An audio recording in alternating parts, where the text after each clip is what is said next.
Okay, we're again in the Go book for Office 2013, and we're in the first chapter of Excel, Activity A, and this is the second video for Activity A. We're on page 320, Objective 5, Activity 1.11. And we want to select the range from A3, there's A3, down to D7. And we're going to create a chart here. Charts are things that you insert into a worksheet, so guess where they are? They're up here on the Insert tab, and we've got a whole group called Charts here. And what we're going to do is we want a column chart, which is right here. Actually, they've got recommended charts too, and we don't want these. What we want is we want a clustered column chart, and we want the second one here. There's two ways to group this data. I can either group it by month at the bottom and then show a bar for each category, or I can group it by category and show a bar for each month, and that's the one that we want. If I click on that, it gives me a little preview, and then we're going to click on OK. And now we're on page 322. And I guess I've already done what's on page 322. Now we are on page 323, and we want to go to, notice when you have a chart selected, you get chart tools, and there's so many of them that there's two tabs here, one for design and one for format. And what we want to do is take a look at these three buttons here. The first button is for chart elements and chart styles and chart filters, which we're probably not going to do too much with. Now I want to locate the group of cells bordered in blue. That would be these cells right here. And these are the data points over here. The stuff in purple represents the labels at the bottom, and the stuff in pink represents the labels in the legend down here. And now we want to go to the Design tab under Chart Tools, and in the Charts Layout group, Chart Layouts group, which is over here, we want to do a quick layout, and this has some options already created for you, so you don't have to go in and specifically add elements to the chart necessarily, if you can find one that looks pretty much the way you want yours to look. And it does a live preview, and we want to click on it again without making any changes. So now we're on page 324, number 6. Click anywhere in the chart title to select the title box, and watch the formula bar as you begin to type the word second. So we're going to type the word second, and it starts to put in second quarter cardio sales, and all we have to do is hit enter, and we didn't have to type the whole thing. It was smart enough to figure that out. Now we're on number 7. Click just inside the chart border to deselect the chart, so like right there, but to keep the chart selected. I've still got the handles around it, and I've still got the chart tool, so it's still selected. And to the right of the chart, click the chart styles, and be sure, now I've got two tabs here. They don't really look like tabs, but they're supposed to be tabs. It says make sure style is selected, which it is. And we've got some predefined styles here in our style gallery, and they want us to scroll down to style number 6. This is 5. This is number 6. And click on it. And at the top of the gallery now, click color. And we've got several options here for color, and we want to pick color 3. So here's color 1, color 2, and here's color 3.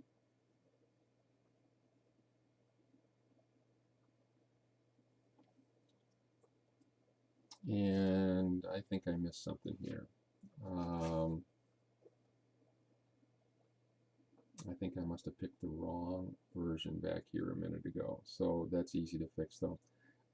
Just go back here and click on Switch Row and Column Data.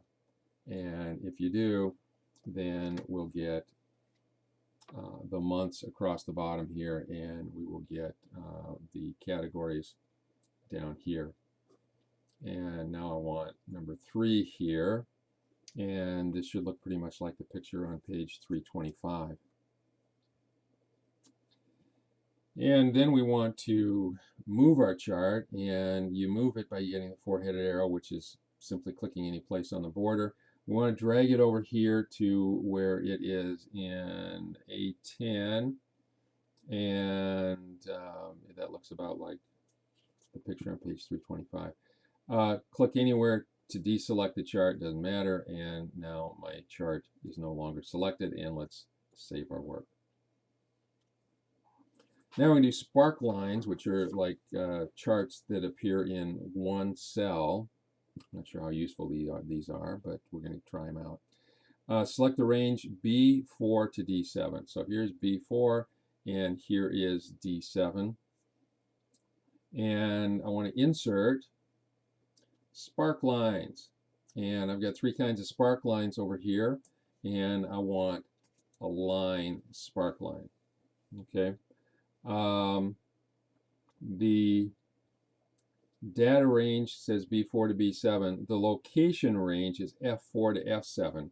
That means I want them to go right here. And instead of typing them in, I would just drag the mouse over them, and they will appear over here. Don't worry about the dollar signs for right now. And they don't affect anything.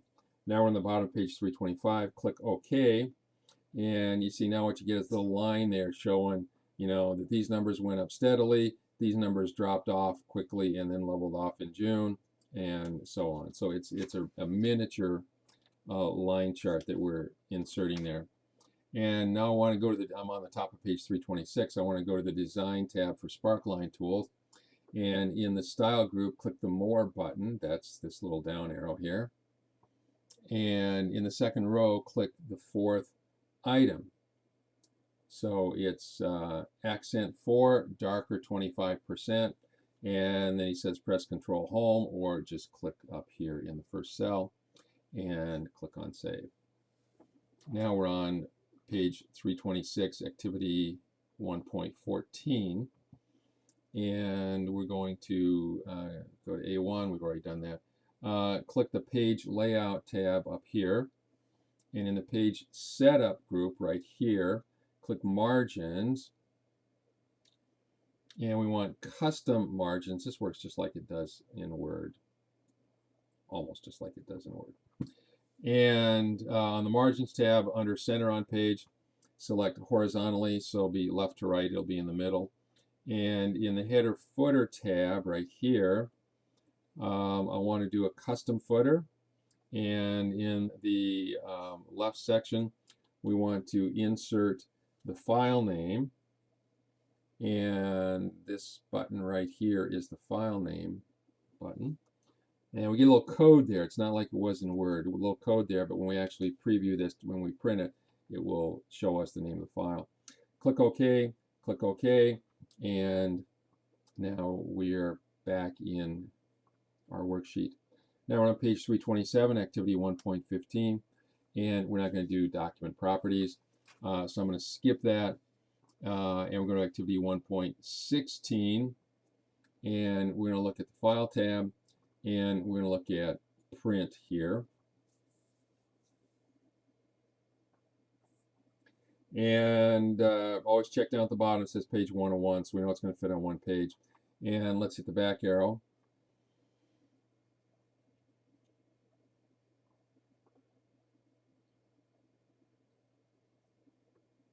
And I'm on number 1 on page 328.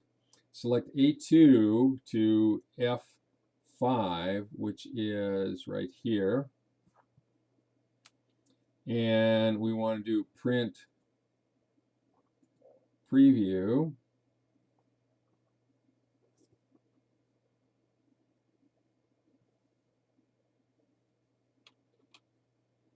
And then under settings here, I just want to select selection, and it is possible just to print out whatever part that you want. You just select it, and then when you go to print here, go to print selection, and it'll print that for you. And we'll skip number 3 because we're not going to do a hard copy. We're going to do an electronic printout. In the file name, we're not going to do that. And redisplay the workbook, press Control Home. Just go back here. We're not going to do any printing. And we're going to save our document.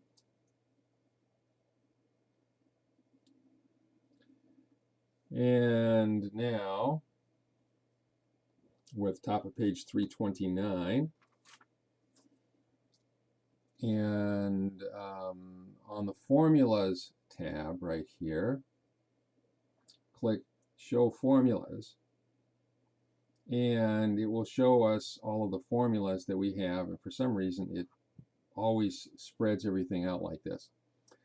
And in the column heading area, point to the column A heading, display the down arrow to select the entire column, and drag to the right through column F, and that will select all of the columns for us. That's a quick way to select all the columns. And point to the heading, the border between the two column headings here, and double click, and that will make the column as wide, each column as wide as it needs to be, so that nothing gets chopped off and there's not a lot of extra space in between either. Now we're on the bottom of page 329, number 5. On the page layout tab, in the page setup group right here, click orientation, and we're going to choose landscape. And in the scale to fit area, click on width and click one page, and that will scale it to fit on one page. Now in the page setup group, click on margins, go to custom margins, and on the margins tab, click center on page horizontally. We've already done that. It still remembers it, so I'm not sure why we're doing it again. Click OK. Do a print preview.